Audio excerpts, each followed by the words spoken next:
Λούκας Χατζηγεωργίου. Να δούμε ποιος θα είναι ο μεγάλος νικητής στο διαγωνισμό 3 πόντων. Πάμε, χωρίς χρόνο.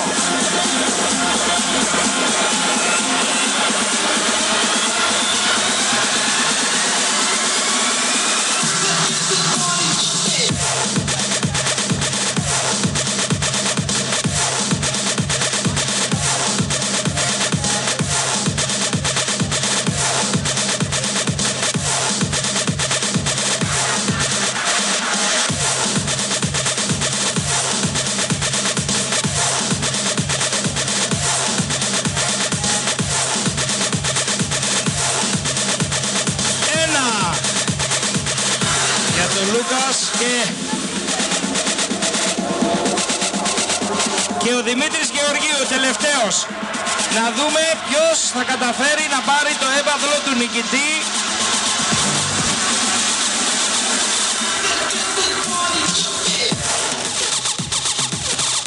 Στο διαγωνισμό 3 πόντων Hellenic Bank. Λοιπόν, Δημήτρης Γεωργίου, έτσι. Πάμε. Hellenic Bank, 3 points contest. 1.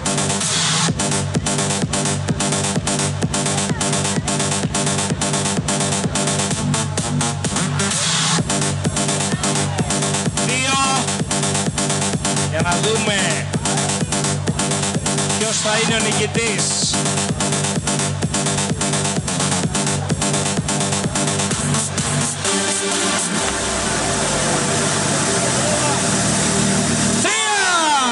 Στο τελευταίο σουτ κερδίζει το διαγωνισμό Hellenic Bank 3 point contest.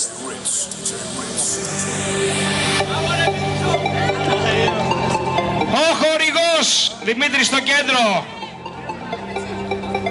Με το χορηγό μας από το Show Me Your Kicks.